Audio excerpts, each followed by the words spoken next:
FTP நேயர்களுக்கு குன்றத்தூர் பாலாஜியின் அன்பு வணக்கங்கள். இப்போ இந்த பதிவில் நம்ம பார்க்கக்கூடிய விஷயம் என்ன அப்படின்னா, கும்பராசி நேயர்களை பொறுத்த வரைக்கும் இந்த குரு பயிற்சி 2025ங்கிறது உங்களுக்கு எப்படி இருக்குன்னு சொல்லிட்டு நம்ம பார்க்க போறோம். அதான் வருகிற மே 14ஆம் தேதி 2025 இரவு 10:38க்கு மேல பார்த்தோம் அப்படின்னா, குரு பகவான் வந்து ரிஷபராசியிலேருந்து மிதுன ராசிக்கு வந்து பயிற்சியாளர். திருக்கணித பஞ்சாங்கத்தின்படி வந்து ரிஷபராசிலேருந்து மிதுன ராசிக்கு வந்து பயிற்சியாளர். இப்போ இந்த மிதுன ராசிக்கு பயிற்சியாகக்கூடிய அந்த குரு பகவான் கும்பராசியை பொறுத்த வரைக்கும் என்னென்ன பலனை தரப்போறாரு சொல்லிட்டு நம்ம பார்க்க போறோம். இப்ப என்ன இதுல ஒரு நல்ல விஷயம் பார்த்தோம்னா, இந்த குரு பயிற்சி அப்படின்னாலே எல்லாருக்கும் ஒரு என்ன சொல்லுவாங்க, ஒரு சந்தோஷமான விஷயம் வரக்கூடிய விஷயம் என்ன அப்படின்னா, குரு கொடுக்கக்கூடிய நன்மைகள் என்ன அப்படின்னு சொல்லிட்டு எல்லாரும் எதிர்பார்த்துட்டு இருப்பாங்க. நார்மலா வந்து ராகு கேது பயிற்சி அப்படின்னா அதை பத்தி நிறைய பேர் கேரே பண்ணுறது கிடையாது. அது மாதிரி சனி பயிற்சி அப்படின்னா எல்லாருக்குமே கொஞ்சம் பயம். ஏன்னா சனீஸ்வர பகவான் வந்து டைரக்டா நம்மளை வந்து பாதிப்பார் எல்லாம் பண்ணுவார். ஆனால் குரு பகவான் வந்தா மாத்திரம் எல்லாரும் சந்தோஷப்படாது. காரணம் என்னன்னா, ஒருத்தர் குரு பயிற்சி இருக்கு, சாதகமா இருக்கு அப்படின்னா அவங்களுக்கு வீடு வாங்குவாங்க, வாசல் வாங்குவாங்க, நல்ல தோட்டம் துறவு வண்டி எல்லாம் வாங்குவாங்க, நகை வாங்குவாங்க, எல்லாம் பண்ணுவாங்க. இந்த ஆடம்பர விஷயங்கள்லாம் நமக்கு நல்லபடியா கிடைக்குங்கிற ஒரு சந்தோஷத்துலதான் குரு பயிற்சி அப்படின்னா எல்லாரும் ரொம்ப எதிர்பார்ப்புங்கிறது வந்து எல்லாருக்குமே இருக்கு. இப்போ குரு பகவானை பொறுத்த வரைக்கும் பார்த்தோம் அப்படின்னா, இப்போ ஒரு பதிவுலையும் நம்ம பார்த்துட்டு வரோம்.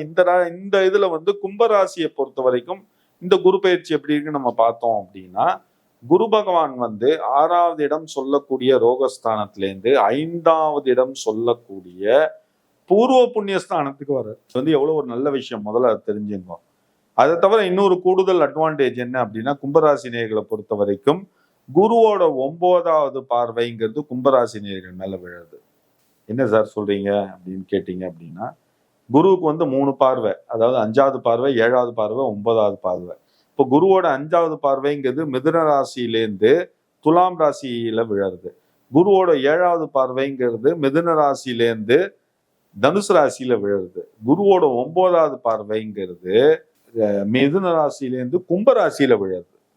அப்படிங்கும் போது இந்த கும்பராசி நேயர்களை பொறுத்த வரைக்கும் குருவோட 9வது பார்வை உள்ள வர்றதுனால 100% எழுதி வச்சுங்க, திருமண யோகத்துல இருக்கக்கூடிய கும்பராசியில் இருக்கக்கூடிய ஆணாக இருந்தாலும் சரி, பெண்ணாக இருந்தாலும் சரி, நிச்சயமா இந்த 1 வருஷ காலகட்டத்துக்குள் உங்களுக்கு அந்த திருமண யோகம், அதை தவிர குழந்தை பாக்கிய யோகத்துக்கு வெயிட் பண்ணிட்டு இருக்கக்கூடிய தம்பதிகளுக்கு ஒரு நல்ல விஷயம் என்ன அப்படின்னா, குருவோட 9வது பார்வை வந்து கும்பராசியின் மீது விழுவதால் நிச்சயமா உங்களை பொறுத்த வரைக்கும் குழந்தை பாக்கியம்ங்கிறது 100% உண்மை.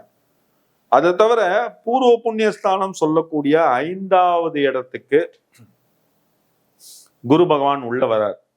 அப்படிங்கும் போது டெஃபினட்டா சொல்றேன், 100% திருமண யோகம், குழந்தை பாக்கிய யோகம் எல்லாமே கும்பராசியில் இருக்கக்கூடிய ஆணாக இருந்தாலும் சரி, பெண்ணாக இருந்தாலும் சரி, அவங்களுக்கு அந்த பாக்கியம்ங்கிறது நல்லபடியா கிடைச்சிடும். அதை தவிர பூர்வ புண்ணியஸ்தான இடத்துக்கு வந்து குரு பகவான் வர்றதுங்கிறது ஒரு பெரிய பலம். கும்பராசி நேயர்களை பொறுத்த வரைக்கும் எவ்வளவு ஒரு மகிழ்ச்சியான விஷயம் தெரியுங்களா? அதாவது பூர்வ புண்ணியஸ்தானம் மாத்திரம் கிடையாது, 5வது இடம் சொல்லக்கூடிய விஷயம் என்ன அப்படின்னா, திரிகோணஸ்தானத்துல 5வது இடம்ங்கிறது ரொம்ப முக்கியமான இடம்.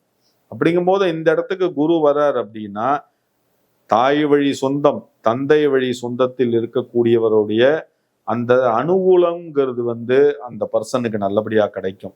2வது வந்து வீடு வாகன சேர்க்கை, இது எல்லாமே நல்லபடியா கிடைக்கும். இப்ப ஆர்டினரி பெட்ரூம்ல இருக்கேன் சார், டபுள் பெட்ரூம்ல இருக்கேன்னா இதுக்கு அடுத்தது வில்லா போகக்கூடிய யோகம்ங்கிறது உங்களுக்கு உண்டு.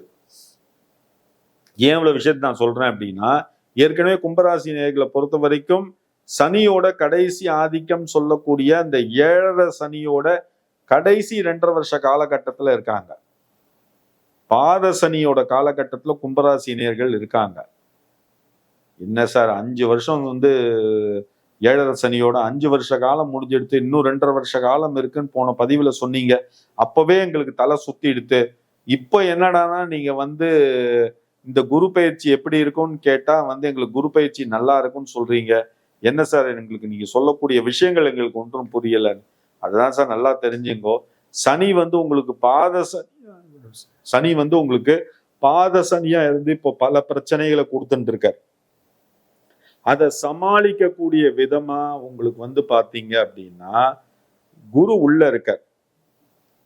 5வது இடம் சொல்லக்கூடிய அந்த பூர்வ புண்ணியஸ்தானத்துக்கு குரு பகவான் உள்ள வந்திருக்கார். அப்படிங்கும் போது என்ன ஒரே விஷயம் அப்படின்னா, நிச்சயமா சனி கொடுக்கக்கூடிய அவ்வளவு இம்பாக்டையும் குரு பகவான் தடுத்து உங்களை நல்வழிப்படுத்துவார். அதான் மெயினான விஷயம். அப்ப என்ன, இந்த பூர்வ புண்ணிய ஸ்தானாதிபதியாக உனக்கு உள்ள வராருங்கும் போத நீ எடுக்கக்கூடிய முயற்சிகள் எல்லாத்துலயும் நீ வெற்றி கிடைக்கும். கும்பராசியில் இருக்கக்கூடியவங்க இப்ப என்னென்ன விஷயத்துக்கு நீ ட்ரை பண்ற, உத்தியோகத்துல ப்ரமோஷன், இடமாற்றம், ஊர் மாற்றம், வருமான மாற்றம், என்னென்ன நீ பண்றியோ எல்லாமே நடக்கக்கூடிய அந்த சாதகமான காலகட்டம்ங்கிறது இந்த 2025 குரு பயிற்சி காலகட்டம் உனக்கு. 2வது குழந்தை பாக்கியம், திருமண யோகம், மனை வீடு வாங்கக்கூடிய யோகம், 2 வீலர் 4 வீலர் வாங்கக்கூடிய யோகம், வில்லா வாங்கக்கூடிய யோகம், இது எல்லாமே உனக்கு கிடைக்கும். அதை தவிர வெளியூர்ல இருந்து வரக்கூடிய பணம் ஏதாவது உனக்கு இருக்கு, இல்ல இஎஸ்ஐபிஎஃப் மூலமா வரக்கூடிய பணம் இருக்கு, சில பேருக்கு கிராஜுவிட்டி இந்த மாதிரி விஷயங்கள்லாம் வர வேண்டி இருக்கு அப்படின்னா, இந்த கும்பராசி நேயர்களுக்கு எல்லாம் இந்த காலகட்டத்துல அது எல்லாமே உனக்கு சாத்தியமா இருக்கு, நல்லபடியா கிடைச்சிடும். இந்த தான் கும்பராசி நேயர்களை பொறுத்த வரைக்கும் ஒரே என்ன, பித்ருக்கள் வழிபாட நீ வலுப்படுத்தணும் இந்த காலகட்டத்துல. ஏன்னா 5வது இடம் சொல்லக்கூடிய பூர்வ புண்ணிய ஸ்தானத்துக்கு குரு வரார். அப்படிங்கும் போத இந்த பித்ருக்களோட ஆசீர்வாதம் இருந்தாதான் குரு பகவானோட அனுகிரகம்ங்கிறது உனக்கு நல்லபடியா கிடைக்கும். அப்ப நீ என்ன பண்ணணும், இந்த மூதாதையர்களுக்கு செய்ய வேண்டிய அந்த கடமைகளை, பித்ருக்களுக்கு செய்ய வேண்டிய அந்த பூஜைகளை எல்லாம் நீ சரிவர செஞ்சுட்டு வந்தினாதான் குருவோட அனுகிரகம்ங்கிறது உனக்கு நல்லபடியா கிடைக்கும். அப்பதான் உன்னோட கஷ்டங்கள் நிவர்த்தி ஆகும். வீட்டுல பார்த்த அப்படின்னா பொருளுக்கு எந்த குறையும் இருக்காது, எந்த தட்டுப்பாடும் இருக்காது, பணத்துக்கு எந்த குறையும் தட்டுப்பாடும் இருக்காது, மகிழ்ச்சிக்கு எந்த குறையும் தட்டுப்பாடும் இருக்காது. இந்த குரு பயிற்சி காலகட்டம்ங்கிறது உனக்கு சாதகமா இருக்கணுமா பாதகமா இருக்கணுமான்னு உன் கையில தான் இருக்கு. அதுக்கு காரணம் என்ன, குலதெய்வ வழிபாட்டை ஸ்ட்ராங் பண்ணு, பித்ருக்களுக்கு பண்ண வேண்டிய வழிபாட்டை ஸ்ட்ராங் பண்ணு, அவ்வளவுதான் நான் சொல்வேன். எல்லாரும் நீங்க கேட்கலாம், என்ன சார் 12 ராசிக்கு வேற வேற இதுலலாம் ஆடியோலாம் பாத்தீங்கன்னா முருகனுக்கு விளக்கேத்துங்கிறாங்க, அவங்களுக்கு விளக்கேத்துங்கிறாங்க, நீங்க சிவனுக்கு விளக்கேத்துங்கிறாங்க, பெருமாளுக்கு விளக்கேத்துங்கிறாங்க, நீங்க என்ன சார் எல்லா ராசியினருக்கும் ஒரே விஷயத்த சொல்றீங்க, பித்ருக்கள் வழிபாடு பண்ணுங்கோ, குலதெய்வ வழிபாடு பண்ணுங்கோ, வேற எதுவும் பண்ண வேண்டாங்கிற மாதிரி நீங்க சொல்றீங்களே சார், எங்களுக்கு உங்க மேல ரொம்ப சந்தேகமா இருக்கு சார் கூட நீங்க நினைக்கலாம். ஒரே ஒரு விஷயம் மாத்திரம் சொல்றோம், நீ கடவுளுக்கு பண்ணறத பத்தி நான் எதுவும் சொல்லல, கடவுளுக்கு நீ பண்ற பித்ருக்களுக்கு, ஆனா கடவுளுக்கு பண்றத கூட ஒரே ஒரு விஷயம் என்னன்னா, பித்ருக்களுக்கு நீ பண்ற முதல்ல அப்படின்னா, குலதெய்வத்துக்கு பண்ற அப்படின்னா ஆட்டோமேட்டிக்கா நீ எல்லா தெய்வத்துக்கும் பண்ணினதுக்கு உண்டான பலன்கிறது உனக்கு வந்துடும். நல்லா நீ யோசிச்சு பாரு, குலதெய்வத்துக்கு நீ எந்த ஒரு நல்ல விஷயத்தையும் அந்த வருஷத்துல செய்யாம நீ எவ்வளவு கோயிலுக்கு போயிட்டு எவ்வளவு அபிஷேகம் பண்ணினாலும் எல்லாம் பண்ணினாலும் எந்த ஒரு பிரயோஜனமும் கிடையாது. உண்மை அதுதான். ஏன்னா குலதெய்வம்ங்கிறது உன் குடும்பத்தை காக்கக்கூடிய தெய்வம், உன் முன்னோர்கள் வழிபட்ட தெய்வம். அப்படிங்கும் போது குலதெய்வ வழிபாட்டை நீ சரியா செய்யல அப்படின்னா 100% நீ எழுதி வச்சுக்கோ, எந்த தெய்வங்களோட அனுகிரகமும் உனக்கு கிடைக்காது. உண்மை அதுதான். அதனாலதான் இந்த 12 ராசியினருக்கும் நான் சொல்லக்கூடிய விஷயம் என்னன்னா, பித்ருக்கள் வழிபாடு, குலதெய்வத்தோட வழிபாடு இந்த குரு தசைக்கு இந்த குரு பயிற்சி காலகட்டத்துல பண்ணுங்கன்னு சொல்றேன். இதை நீங்க பண்ணுங்க, வேற எதுவும் பண்ண வேண்டிய அவசியமே இல்லை. ஆட்டோமேட்டிக்கா குடும்பத்துக்கு கிடைக்க வேண்டிய எல்லா நல்ல விஷயமும் கிடைச்சிரும். ஓகேங்களா? இந்த பதிவு நீங்க பார்த்துட்டு இருப்பீங்க, உங்களுக்கு ரொம்ப பிடிச்சிருக்கும்னு நினைக்கிறேன். ஒரே விஷயம் மாத்திரம் பண்ணுங்க, இதை பார்த்ததோடு நிறுத்திடாதீங்க. நிச்சயமா இதை சப்ஸ்கிரைப் பண்ணுங்க, முடிஞ்சது சப்ஸ்கிரைப் பண்ணுங்க, ரொம்ப சந்தோஷமா இருக்கும். ஏன்னா நீங்க சப்ஸ்கிரைப் பண்ணினீங்க அப்படின்னா அது எல்லாருக்குமே ஒரு நல்ல விஷயம். இந்த சேனல்ல அவங்க ஆர்கனைஸ் பண்றவங்களுக்கும் ரொம்ப நல்ல விஷயம். அதை தவிர இந்த வீடியோ நீங்க பார்த்ததோடு நிறுத்தாம உங்களோட ஃப்ரெண்ட்ஸ் ரிலேட்டிவ் எல்லாருக்கும் ஷேர் பண்ணுங்க. நீங்க இந்த பெனிஃபிட் அடைஞ்ச மாதிரி அவங்களும் அந்த பெனிஃபிட் அடையணும்னு சொல்லிட்டு தான் நான் விரும்புறேன். கீழே என்னோட வாட்ஸ்அப் மொபைல் நம்பர் 9884277263 வந்துடும். அதுல உங்களுக்கு ஜாதகத்துல என்ன ஒரு சந்தேகம் இருந்தாலும் நீங்க தாராளமா அந்த நம்பருக்கு ஃபோன் பண்ணி என்னை கேட்கலாம். ஓகேங்களா? என்னால முடிஞ்ச ஹெல்ப் பரிகாரங்கள் நான் தாராளமா உங்களுக்கு சொல்றேன். ஒரே ஒரு விஷயம் தான் என்ன அப்படின்னா, மறக்காம உங்களோட கமெண்ட்ஸை போஸ்ட் பண்ணுங்க. உங்களுக்கு நெகட்டிவா இருந்தாலும் சரி, பாசிட்டிவா இருந்தாலும் சரி, உங்க கமெண்ட்ஸை போஸ்ட் பண்ணுங்க.